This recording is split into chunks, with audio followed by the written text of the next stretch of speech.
Bismillahirrahmanirrahim. Assalamualaikum warahmatullahi wabarakatuh. Anak-anak kelas 12 RPL. Untuk berikutnya, setelah kemarin kita udah install Node.js, sudah install Laravel, dan juga sudah mencoba membuat aplikasi React. Sekarang kita mulai implementasikan dengan proyek satu persatu ya. Nanti kita insya Allah semoga waktunya cukup untuk membuat berbagai macam proyek. Untuk yang pertama ini, kita akan membuat simple e-commerce dashboard. Jadi kita akan membuat sebuah aplikasi web yang menggunakan Laravel dan React. Kemudian di antara keduanya ini, aplikasi Laravel dan aplikasi React-nya ini akan diinterfacekan atau diantarmukakan dengan sebuah API. Ya, jadi Laravel React with API. Membuat aplikasi web dengan framework Laravel dan React yang memanfaatkan API. Untuk tahap 1 ya, karena nanti ini akan dibagi dalam beberapa tahap, nggak cuma sekali selesai, nanti akan kita bagi dalam beberapa tahap karena membutuhkan waktu yang tidak sebentar untuk mendevelop e-commerce dashboard ini. Untuk tahap 1 ini nanti kita akan coba lihat dulu apa itu API, kemudian apa itu dashboard, kemudian akan kita bahas modul-modul apa yang nanti akan kita buat di proyeknya. Kemudian kita akan mempraktekkan bagaimana caranya men-setup projectnya ini. API atau Application Programming Interface itu adalah bagian dari perangkat lunak yang mendefinisikan interaksi antar beberapa perangkat lunak. Jadi kalau kamu punya beberapa aplikasi satu sama lain ingin dikomunikasikan atau ingin diintegrasikan menjadi satu aplikasi yang lebih besar, maka kamu membutuhkan API yang bertugas untuk mendefinisikan interaksinya itu akan seperti apa. Misal Gojek itu bisa langsung tembus ke Google Map. Google Map ini aplikasi yang dimiliki oleh Google, sedangkan Gojek itu punyanya Gojek sendiri. Itu adalah dua aplikasi yang berbeda, ya kan? Yang satu punyanya Google, yang satu punyanya Gojek. Tapi mereka bisa saling berkomunikasi antara API-nya antara Google dengan Gojek itu harus menggunakan yang namanya API yang dimiliki oleh salah satu atau keduanya. Bisa juga dia gabungan antara perangkat lunak dan perangkat keras. Contohnya kembali lagi ke Google Map dan Gojek tadi, ada perangkat keras GPS ya. GPS-nya HP itu bisa dikomunikasikan oleh API antara Gojek dengan Google Map, sehingga Pak Gojeknya bisa tahu penumpangnya itu ada di titik mana melalui Google Map itu dengan memanfaatkan GPS yang ada di HP-nya penumpang. Jadi API itu dia yang mendefinisikan protokol apa-apa yang harus dikomunikasikan antara satu dengan yang lain, perangkat lunak satu dengan perangkat lunak yang lain. Nanti ketika kita sudah praktek, insya Allah kalian semua akan lebih paham apa itu API. Sedangkan dashboard, karena kita project pertama ini adalah kita membuat dashboard ya. Dashboard itu GUI atau Graphical User Interface, antarmuka pengguna berbasis gambar, jadi bisa kelihatan di mata, yang menyediakan tampilan sekilas tentang modul-modul penting dalam sebuah aplikasi. Yang paling familiar adalah ya e-learningnya. E-learning SMKN Negeri 12 Malang itu juga punya dashboard. Ini adalah dashboardnya e-learning kita. Di sini seluruh komponen penting itu bisa diakses melalui dashboard. Mulai dari edit profil di sini, melihat online user di sini, kemudian course overview, course yang kalian ikuti, kemudian navigasi dan seterusnya. Intinya modul-modul penting yang paling sering dipakai atau yang menjadi modul-modul vital dalam sebuah aplikasi itu seharusnya bisa diakses melalui dashboard. Tidak dengan modul-modul yang jarang dipakai ya, misalnya kalau Bu Dewi mau auto backup course misalnya, atau kalian mau mengedit sesuatu yang tersembunyi di dalam aplikasi. Nah, ini nggak tampil di dashboard. Kita harus menggunakan tombol navigasi. Intinya dashboard itu dia harus memuat komponen-komponen penting yang mencerminkan tentang website, tentang aplikasi kita itu apa sebenarnya. Nah, ini contoh salah satu dashboard yang lain yang akan kita coba buat, tapi nanti kita tidak akan benar-benar 100% persis seperti ini, tapi kurang lebih akan seperti ini, karena nanti akan sangat tergantung kepada kalian, bagaimana kalian mewarnai, kemudian menata layout, dan seterusnya, itu bisa jadi akan berbeda-beda. Jadi ada daftar produk, kemudian ada insert, update, delete, kemudian ada link, dan ada navigasi. dashboard yang akan kita buat adalah dashboard e-commerce ya. Kemudian nanti modul-modul project kita yang akan kita pakai itu ada 4. Yang pertama modul login, ini termasuk register, login, dan logout ya. Kemudian modul view data, ini untuk menampilkan data-data, mulai data user, data produk, dan seterusnya. Kemudian manipulasi data, insert, update, delete-nya. Kemudian modul pencarian, ini yang akan coba kita buat di project kita yang pertama ini. Kemudian untuk tahap setup, setelah ini langsung akan kita coba setup. Yang pertama kita akan setup aplikasi React-nya, React.js, kemudian kita akan setup Laravel-nya, kemudian kita akan coba setup React Bootstrap, kemudian kita akan coba setup router ya, routernya juga. Nah, kita mulai saja, langsung kalian jangan skip ya, karena Bu Dewi akan mendemonstrasikan step by step bagaimana cara setupnya.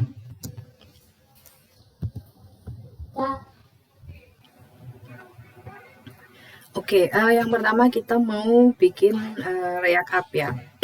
Sama seperti yang sempat sudah kemarin kalian praktekkan, membuat React aplikasi dengan memanfaatkan CMD, command prompt, run as administrator. Kalian buka command prompt kalian, dan jangan lupa exam dinyalakan. Exam control panel dinyalakan. Saya terbiasa merun tools untuk pengembangan aplikasi baik web ataupun mobile dengan cara run as administrator ya, karena dengan demikian hak-hak akses yang kita perlukan itu lebih mudah bisa dilakukan. Jadi misalnya kalian mau membuat file di C gitu, kadang kalau nggak punya akses administrator kalian nggak akan bisa. Jadi lebih baik as administrator ya ngarannya.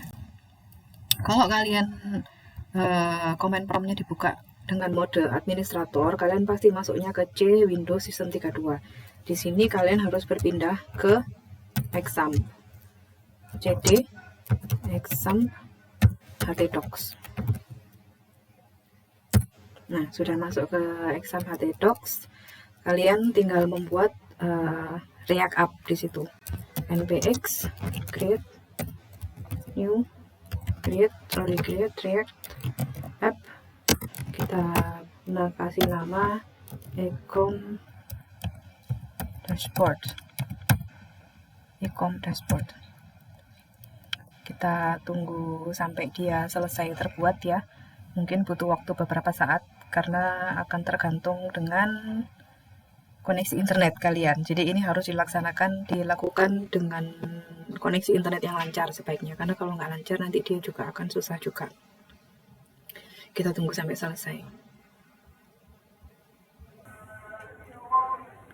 Oke, ini sudah selesai bikin aplikasi React ya. Sekarang kita pindah ke folder aplikasinya. Jadi kan tadi kita bikin nama aplikasinya adalah ecom dashboard, maka kita pindah ke folder ecom dashboard. Kalau kamu bikin create React App, create npx create React App ecom dashboard, maka aplikasi yang kamu buat itu, aplikasi React yang kamu buat itu akan masuk ke folder yang namanya sesuai dengan nama aplikasi yang kamu spesifikasikan di sini, yaitu ecom dashboard. Lokasinya akan ada di C exam htdocs ecom dashboard. Nah, sehingga sebelum menjalankan aplikasi dan melakukan modifikasi, kita harus masuk dulu ke folder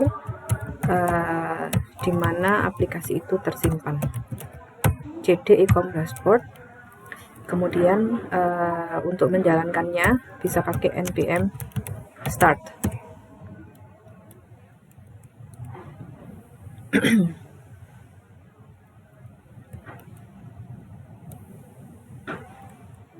Nanti dia akan membuka halaman localhost 3000 ya, halaman localhost 3000. Kalau misalkan dia muncul gambar atom ikonnya React, dia berarti project yang kamu buat itu sudah benar ya, aplikasi yang kamu buat sudah benar. Sekarang kita akan mencoba mengedit filenya, file kode programnya sebagai awalan kita untuk membuat aplikasi. Kita bisa membuka membuka Visual Studio Code ya, bisa membuka Visual Studio Code di sini, code spasi titik. Jadi Visual Studio Code itu bisa dibuka dengan menggunakan perintah code spasi titik seperti ini. Pastikan kamu mengetik code spasi dot atau spasi titik itu tetap di dalam folder ecom dashboard ya, jadi jangan berpindah kemana-mana. Kemudian enter, maka akan terbuka aplikasi Visual Studio Code dengan folder ecom dashboard sesuai yang sudah kamu buat aplikasinya. Di sini sudah ada kode program yang kamu pakai. Nah, silakan buka terminal, view terminal.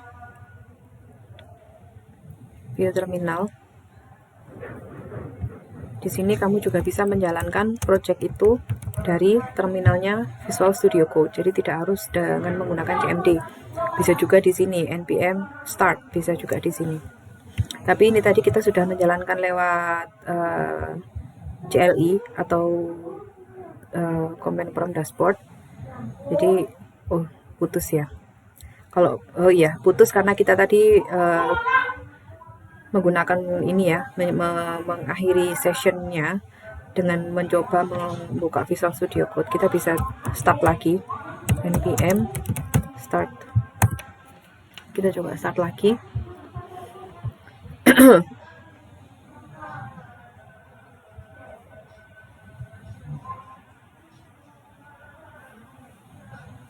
Kita tunggu sampai terbuka localhost 3000. Ini yang putus bisa di close aja. Ini sudah jalan localhost 3000. Kalau muternya ke kanan ini berarti dia sudah oke, sudah nggak masalah. Di sini sudah ada folder aplikasi-aplikasi yang sudah bisa dipakai. Ada di folder src ya, ada folder public, ada folder src. Folder public ini isinya ada folder node module juga, tapi ini tidak perlu kalian perhatikan saat ini ya.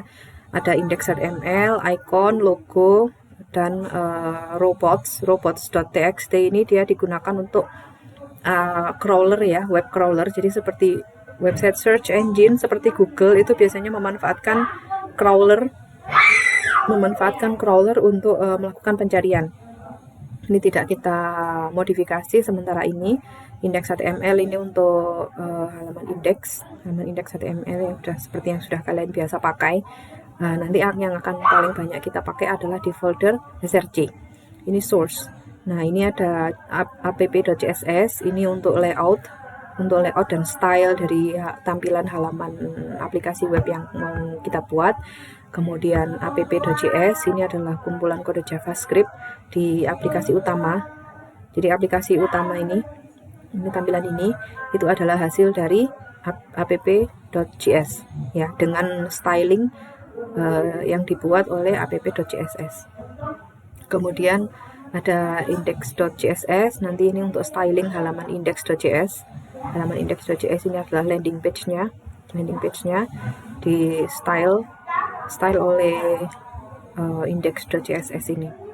Kemudian ada logo React, ini adalah gambar logo ini yang bisa berputar, ini itu adalah logo dan sebagainya. Nanti akan kita coba satu-satu. Berikutnya kita mau setup React Bootstrap ya. Untuk setup React Bootstrap kalian bisa kembali ke browser, kemudian masuk ke Google. Di situ kalian bisa ketik React Bootstrap.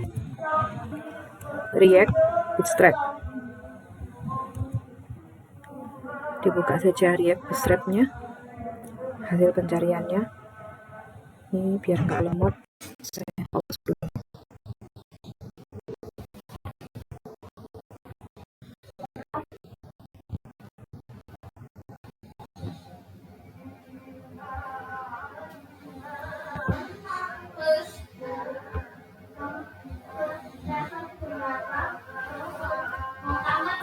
React Bootstrap. Nah, kita masuk ke yang paling ini, yang paling awal, React Bootstrap.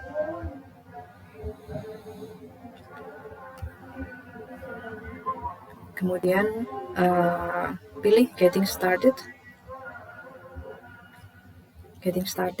Kemudian di situ Anda akan menemukan cara untuk menginstall React Bootstrap.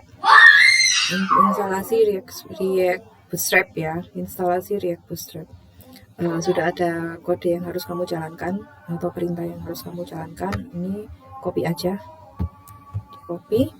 Kemudian di terminalnya ini, terminalnya Visual Studio Code, bisa kamu paste di situ, kemudian enter. Di situ dia akan install React Bootstrap. Dan ini kamu tunggu sampai selesai install. Dan jangan lupa instalasi React Bootstrap ini juga dilaksanakan atau dilakukan pada saat kalian online. Sambil menunggu React Bootstrap-nya selesai diinstal, kita bisa mencoba mengedit ini ya, halaman ini, karena kita nanti pastinya aplikasi kita tidak akan tampil seperti ini ya. Kita mau aplikasi kita itu tampil sesuai dengan keinginan kita. Sekarang kita coba sambil menunggu Bootstrap-nya selesai, kita bisa ngedit tampilan itu. Masuk saja ke src app.js ya, app.js ini. Kemudian di situ ada tag header class name app header, mulai dari dibuka sampai ditutup di bawah sini, header tutup ini, mulai dari header buka sampai ke header tutup, silakan dihapus aja. Dihapus dari header buka sampai header tutup, silakan dihapus. Kemudian kita kasih judul aplikasi kita H1 atau H1 untuk membuat judul ya, heading. Kita beri e-commerce dashboard. Nah, kemudian jangan lupa di save ya, jangan lupa di save. Kalau masih ada bulat putih ini, bulat putih di sini, berarti file itu belum tersimpan, belum tersave ya. Kalau masih ada bulat putih belum tersimpan. Kemudian enaknya pakai React, kamu nggak perlu reload halaman ini setiap kali kamu melakukan perubahan pada kode program. Setiap kali kamu nge-save, maka dia akan auto reload. Jadi ini saya save, file save, bulatnya hilang, bulat putihnya hilang. Kemudian kita lihat di sini, dia akan auto reload ya. Akan auto reload. Jadi setiap kali ada perubahan kemudian di save di sini, dia akan auto reload menjadi sesuai dengan yang dituliskan di sini, kode HTML yang sesuai dituliskan di sini. Oke, selain dengan menggunakan file save, kalian juga bisa menggunakan Ctrl S ya, Ctrl S seperti biasa. Nah, ini hasil dari H1 e-commerce dashboard. Ini H1 H1 e-commerce dashboard. Gitu ya. Import app CSS ini digunakan untuk memasukkan styling kita. Kalau kalian di kelas 11 sudah familiar dengan menggunakan CSS, kalau di HTML kalian mau memasukkan file CSS itu kan dengan menggunakan link rel, style sheet dan seterusnya. Tapi kalau di React JavaScript, kamu tinggal ketik import app CSS, import tanda quote 1, tanda petik 1, titik garis miring app.css, kemudian titik koma untuk memasukkan style CSS ini ya. Style CSS ini juga bisa diedit sesuai dengan keinginan kalian, kalau memang mau sesuai dengan keinginan kalian untuk bisa menampilkan style sesuai dengan kemauan. Jadi ini background colornya warnanya seperti ini, tingginya segini, displaynya flex dan seterusnya, itu bisa diganti-ganti. Tapi sementara ini kita biarkan seperti itu. Kemudian karena ini bahasanya sebenarnya adalah JavaScript, maka HTML HTML ini untuk menampilkan judul e-commerce dashboard seperti ini ya, dia ditaruh di dalam sebuah function yang diberi nama app. Dia default namanya adalah app karena dia adalah halaman landing page atau halaman utama yang akan dipanggil ketika aplikasi itu berjalan. Dia diberi nama app dan ini tidak bisa kamu ubah. Apa yang ingin kamu tampilkan di sini, apa yang ingin kamu tampilkan di halaman ini, itu akan ditaruh di dalamnya function app, di dalamnya return. Jadi di function app ada fungsi lagi return. Return itu artinya mengembalikan ya, bahasa Indonesianya mengembalikan. Apa yang dikembalikan? Yang dikembalikan adalah kode HTML ini, kode HTML div class name app h1 e-commerce dashboard. Kemudian ketika baris kode program HTML ini dikembalikan ke klien yang memanggil. Klien yang memanggil adalah ini, browser ini. Browser ini dia berlaku sebagai klien. Sedangkan localhost 3000 dia berlaku sebagai server. Memanggil alamat localhost 3000 ini artinya mengirim request atau permintaan ke server localhost dengan port ya, port 3000. Misalkan ini saya reload, saya meminta atau melakukan request ke localhost 3000 untuk merespon ke saya sesuai dengan alamat yang saya tuliskan di sini. Nah, responnya dikembalikan oleh function app. Jadi div class name app h1 e-commerce dashboard dan tutupnya div ini garis miring /div. Ini yang dikembalikan ke klien yang memanggil. Jadi ini dikembalikan ke sini sehingga tampil di halaman ini ya. Maka dia dinamakan perintahnya dinamakan return karena mengembalikan sebuah nilai ke dalam klien yang memanggil. Itu kalau misalkan kamu tulis kode HTML-nya di luar return, maka dia tidak akan ikut dikembalikan ke klien, tidak akan dimasukkan ke dalam salah satu respon yang dikembalikan sebagai hasil dari request yang dilakukan oleh klien. Kemudian setelah selesai dibuat kode programnya di paling bawah itu akan selalu ada export default app. Jadi ini digunakan untuk memberikan hak akses ke seluruh aplikasi React, dari mana saja untuk bisa menggunakan app ini. Begitu. Bagi nanti kalian yang belum jelas, silahkan nanti bisa kita diskusikan berikutnya, bisa menggunakan WhatsApp atau apapun, atau boleh ke rumahnya Bu Dewi, atau boleh video call atau apa yang kira-kira nanti bisa nyaman buat kita berdua.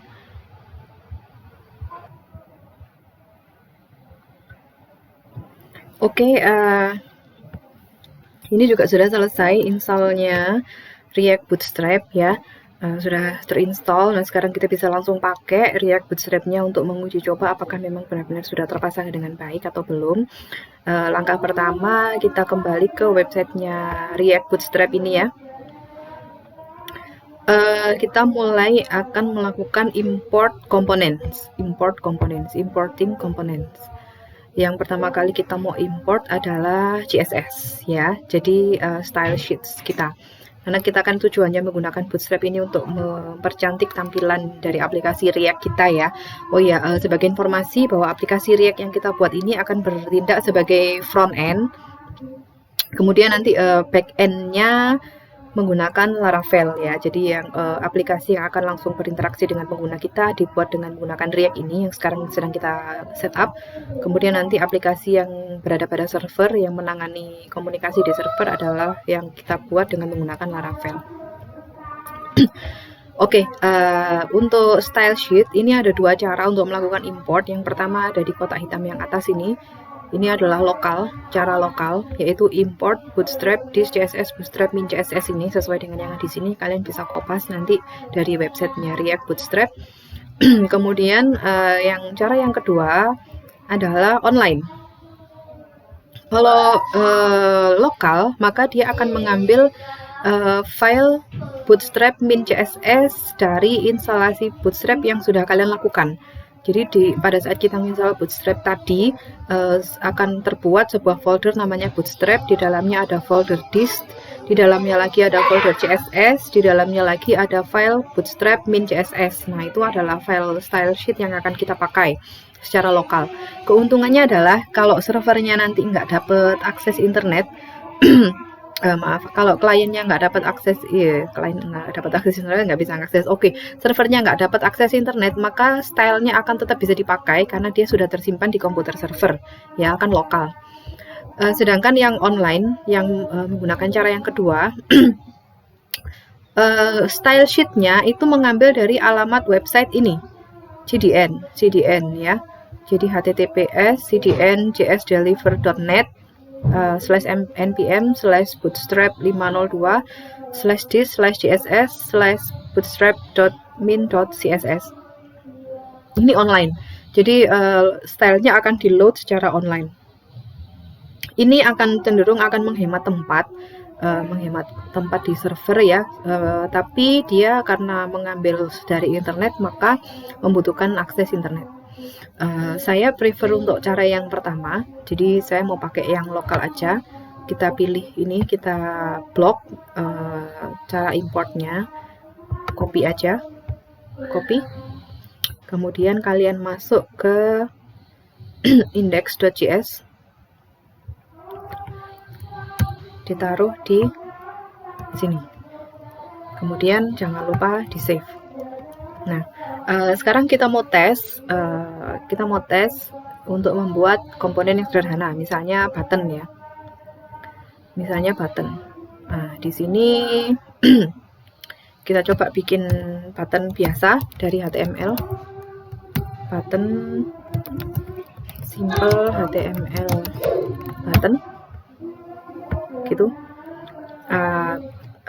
Kemudian kita akan mencoba membuat button Bootstrap ya.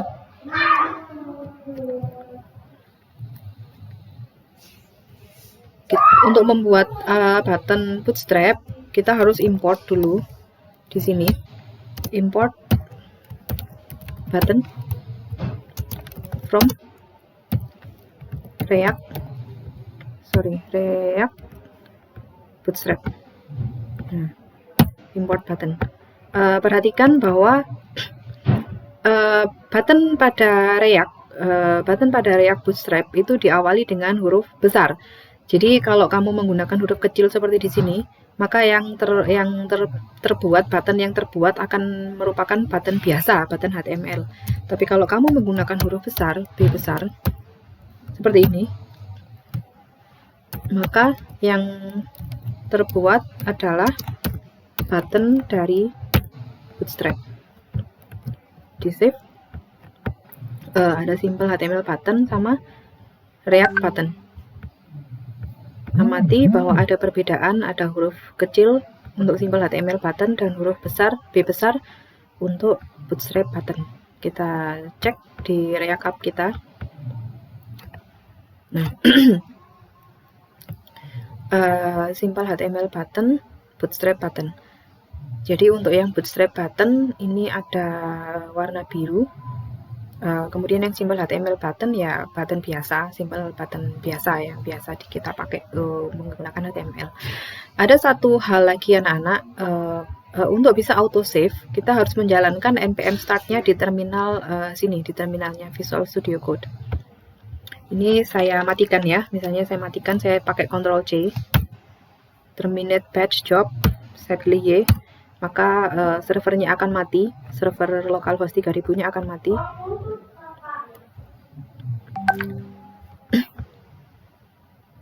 Kemudian saya tutup aja deh karena mati. Sekarang kita beralih ke terminalnya, karena sudah selesai install Bootstrap ya, maka terminal ini kosong. Sebenarnya kita bisa add terminal lagi, boleh kalau mau, tapi ini karena kosong boleh kita pakai di sini npm start di terminalnya Visual Studio Code. Nah, kalau di sini dia akan auto update ya, auto reload. Akan auto reload. Sekarang kita cek lagi.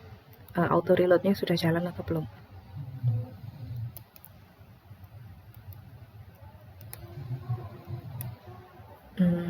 Agak di awal memang agak lemot ya. Oke, simple HTML button dan bootstrap button. Kita coba tambah button satu lagi, bootstrap button ya,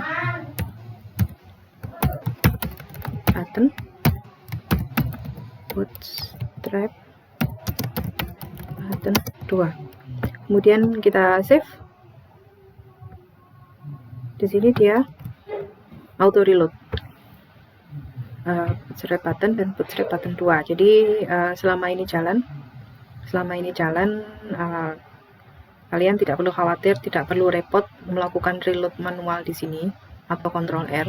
Setiap kali kamu save, maka React ini akan otomatis mereload perubahan-perubahan yang mereload halaman untuk agar bisa kamu melihat perubahan-perubahan yang kamu lakukan.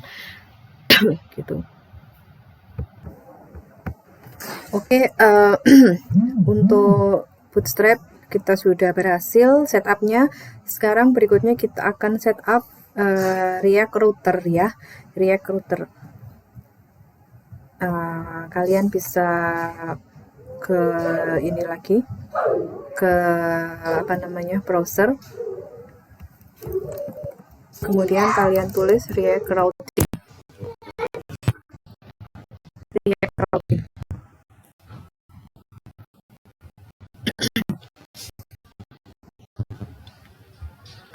React Routing.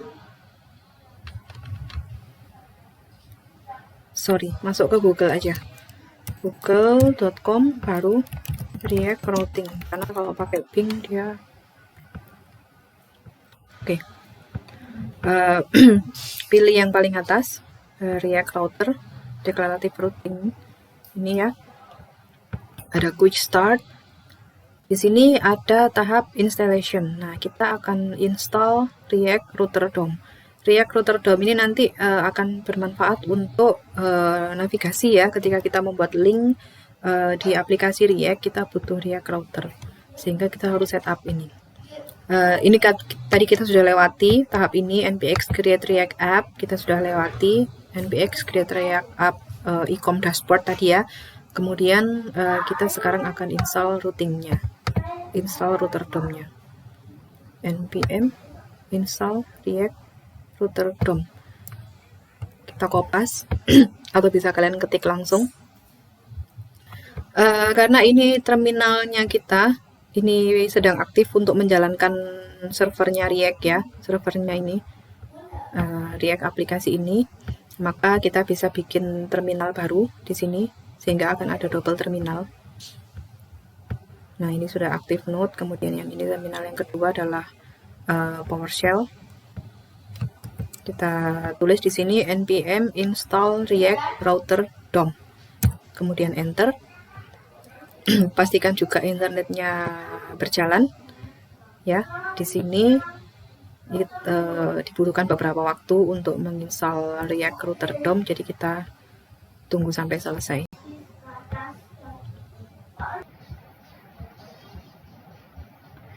Oke, anak-anak, ini sudah selesai install routernya, sudah selesai di PowerShell kita di terminal yang kedua. Tampilannya jika sudah selesai adalah seperti ini. Amati, kita tadi install React Router DOM, npm spasi install spasi React router DOM. Kemudian ketika sudah selesai install, maka tampilannya adalah seperti ini. Dia langsung juga keluar dari proses ya, langsung kembali ke Xstamp htdocs e-com dashboard. Setup yang terakhir adalah setup Laravel ya, Laravel. Untuk setup Laravel kita membutuhkan satu folder lagi, folder yang berisi project Laravel. Kita masuk kembali lagi ke command prompt. Di sini kalian lihat bahwa di sini masih berada pada folder e-com dashboard. Pastikan kalian keluar dulu, masuk lagi ke htdocs seperti ini, htdocs ya. Kemudian sebelum membuat project Laravel sebagai backend-nya nanti kalian harus pastikan Laravelnya sudah terinstall atau belum. Untuk memastikan Laravel sudah terinstall atau belum, kalian bisa ketik Laravel kemudian enter. Kalau tampil seperti ini, maka sudah terinstall Laravel. Kalau yang tampil adalah comment not found, maka berarti Laravelnya belum terinstall. Kalau Laravel belum terinstall, kalian harus menginstal dulu sesuai dengan video yang sebelumnya ya, yang instalasi Laravel. Baik, di htdocs kita akan bikin project baru di Laravel. Laravel spasi new, ecom, kita kasih nama ecom dashboard backend. Gini ya, karena nanti project Laravel kita akan berfungsi sebagai backend. Ecom dashboard backend, kemudian enter saja. Nanti ini juga harus dilakukan secara online ya, jadi pastikan koneksi internet kalian lancar dalam pembuatan project. Nanti dia akan membuat folder dengan nama ecom-dashboard-backend di dalam htdocs. Kita tunggu sampai selesai. Oke, instalasi Laravel kita, bukan instalasi, pembuatan project Laravel kita sudah jadi, sudah ada pesan application ready, build something amazing, berarti ini sudah berhasil. Sebelum kita menjalankan, kita buka dulu di Visual Studio Code. Kita harus masuk dulu ke project Laravel kita, cd ecom dashboard backend. Kita masuk ke cd ecom dashboard backend, kemudian di situ kita ketik code spasi dot. Ini baru akan terbuka.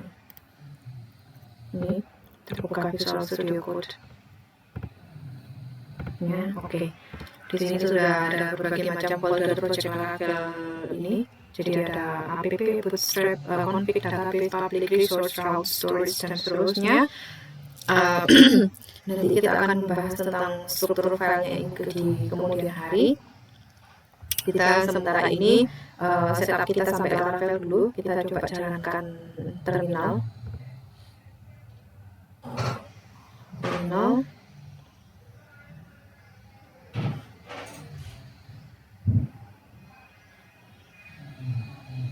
Kita jalankan Laravel kita dengan PHP artisan serve. PHP artisan serve. Kemudian kita buka di localhost port 8000. Nah, sudah berjalan. Berarti setup kita Laravelnya sudah oke. Nanti di pertemuan berikutnya, di video berikutnya, kita akan mulai membuat routing dan membuat navigasi link ya. React app-nya juga sudah jadi, sudah berhasil mengimplementasikan Bootstrap di sini, sudah berhasil juga mengimplementasikan CSS-nya, kemudian backend-nya kita juga sudah setup Laravel-nya. Jangan lupa kode program kamu dikirim ke Bu Dewi, di-upload. Nanti akan saya buatkan ini ya, saya akan buatkan tempat untuk upload. Kemudian jangan lupa juga hasilnya ini, hasil halaman ini, dan hasil instalasi Laravelnya ini untuk yang project ini, project e-commerce dashboard ini di screenshot kemudian di-upload. Terima kasih, sampai jumpa di langkah berikutnya. Assalamualaikum warahmatullahi wabarakatuh.